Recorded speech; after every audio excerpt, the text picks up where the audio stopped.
ಧಾರವಾಡ ಜಿಲ್ಲೆಯಾದ್ಯಂತ ವರುಣನ ರೌದ್ರ ನರ್ತನ ಜೋರಾಗಿದೆ. ಅಪಾರ ಪ್ರಮಾಣದ ನೆರೆಯಿಂದ ಬೆಳೆಗಳು ಕಂಪ್ಲೀಟ್ ಆಗಿ ನಾಶವಾಗಿದೆ.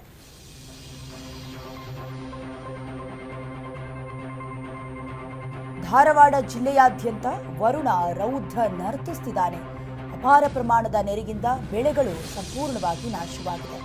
ಸುಮಾರು 97,000 ಹೆಕ್ಟೇರ್ ಪ್ರದೇಶದಲ್ಲಿ ಬೆಳೆದ ಬೆಳೆಗಳು ಹಾನಿಯಾಗಿದೆ. ಹೆಸರು, ಉದ್ದು, ಸೋಯಾಬೀನ್ ಬೆಳೆಗಳು ಸಂಪೂರ್ಣವಾಗಿ ನಾಶವಾಗಿರುವುದು. ಜಿಲ್ಲೆಯಲ್ಲಿ 28 ಮನೆಗಳು ಕೂಡ ಸಂಪೂರ್ಣವಾಗಿ ಹಾನಿಯಾಗಿದೆ. ಇನ್ನು 148 ಮನೆಗಳು ಭಾಗಶಃ ಹಾನಿಯಾಗಿದೆ. ಸತತ ಮಳೆಯಿಂದ ಬೆಳೆಗಳು ನಾಶವಾಗಿರುವುದು. ರೈತರು ಕಂಗಾಲಾಗಿದ್ದಾರೆ. ರಾಜ್ಯಾದ್ಯಂತ ಉತ್ತಮ ಮಳೆಯಾಗ್ತಿದೆ ಅನ್ನೋದಕ್ಕಿಂತ ಹೆಚ್ಚಾಗಿ ರಕ್ಕಸ ಮಳೆಯಾಗ್ತಿದೆ ಅಂತಾನೆ ಹೇಳಬೇಕು. ನಿರಂತರ ಮಳೆಯಿಂದಾಗಿ ಈಗಾಗಲೇ ರೈತರು ಬೆಳೆದಂತಹ ಬೆಳೆಗಳು ಕೂಡ ಹಾಳಾಗ್ತಾ ಇದೆ. ಸಂಪೂರ್ಣವಾಗಿ 28 ಮನೆಗಳು ಸಂಪೂರ್ಣವಾಗಿ ಹಾನಿಯಾಗಿರುವುದು. 148 ಮನೆಗಳು ಭಾಗಶಃ ಹಾನಿಯಾಗಿದೆ. ಇನ್ನು ಸತತ ಮಳೆಯಿಂದ ಬೆಳೆಗಳು ನಾಶವಾಗಿರೋದ್ರಿಂದ ರೈತರು ಕೂಡ ಕಂಗಾಲಾಗಿದ್ದಾರೆ. ಇದು ನೋಡ್ಬಿಟ್ಟು ಸೊಳ್ಳೆ ಐತೆ ಅನ್ಸುತ್ತೆ ಸರ್. ಇದು ಏನಾಗಿದೆ ಸರ್? ಬಸ್ಸನ್ನ ಒಂದು ಸ್ವಲ್ಪ ಹಿಂದೆ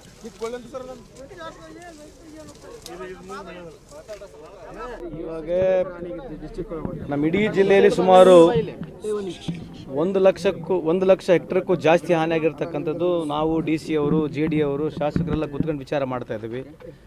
ಅದರಲ್ಲಿ ನಮ್ಮ ಹಸಿರು ಕಾಳಿನ ಹೇಳ್ತೀವಿ, ಬಹುಶಃ ಗ್ರೀನ್ ಗ್ರಾಮ್. ಸೊ ಅದು ಭಾಳ ದೊಡ್ಡ ಪ್ರಮಾಣದಲ್ಲಿ ಲಾಸ್ ಆಗಿದೆ. ಅದರ ಜೊತೆಗೆ ಸುಮಾರು ನಮ್ಮಲ್ಲಿರ್ತಕ್ಕಂಥದ್ದು ಮಾಹಿತಿ ಪ್ರಕಾರ ಒಂದು 80-90 ಸಾವಿರ, ಹೆಚ್ಚು ಕಮ್ಮಿ 80,000 ಅಂತ ಇದೆ. ಸೊ ಹೈಯರ್ ಸೈಡ್ ಹೆಚ್ಚು ಕಮ್ಮಿ 80,000 1 ಲಕ್ಷವರೆಗೆ ಎಲ್ಲ ಬ್ಲ್ಯಾಕ್ ಗ್ರಾಮ್ನಿಂದ ಹಿಡಿದು ಸೋಯಾಬೀನಿಂದ ಹಿಡಿದು ಮೇಜು, so red chilli, onion, garlic ಇವೆಲ್ಲ ಸೇರಿದರೆ 1 ಲಕ್ಷಕ್ಕೂ ಹೆಚ್ಚು ಹೆಕ್ಟರ್ಗಳಾಗಿರ್ಸ ನುಕ್ಸಾನ್ ಆಗಿರ್ತಕ್ಕಂಥದ್ದಿದೆ.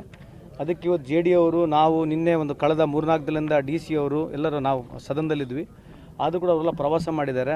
ಇಲಾಖೆಯವರು ಸೇರಿಬಿಟ್ಟು, ಜಿಲ್ಲಾಡಳಿತ ಸೇರಿಬಿಟ್ಟು ಏನು ಸರ್ಕಾರಕ್ಕೆ ಇಲ್ಲಿಂದ ವರದಿಯನ್ನು ಒಪ್ಪಿಸಬೇಕು ಅದು ಪ್ರಾಮಾಣಿಕವಾಗಿ ಒಪ್ಪಿಸ್ತಕ್ಕಂಥ ಕೆಲಸ. ಆಮೇಲೆ ಸರ್ಕಾರಕ್ಕೆ ನಾವು ಶಾಸಕರು ಒತ್ತಡ ತಂದು ಹೆಚ್ಚಿನ ಒಂದು ಏನು ರೈತರಿಗೆ ಒಂದು ಬೆನಿಫಿಟ್ ಕೊಡ್ತಕ್ಕಂಥದ್ದಾಗಿರಲಿ, ಅನುದಾನ ತರ್ತಕ್ಕಂಥದ್ದಾಗಿರಲಿ, ಬೆಳೆ ವಿಮಾ ಅಂತ ಏನು ಹೇಳ್ತೀವಿ ಅದ್ರ ಬಗ್ಗೆಯೂ ಜಾಸ್ತಿ ಇನ್ಶೂರೆನ್ಸ್ ಕಂಪ್ನಿಯವ್ರ ಜೊತೆಗೆ ಮಾತನಾಡಿ ಎಷ್ಟು ಜಾಸ್ತಿ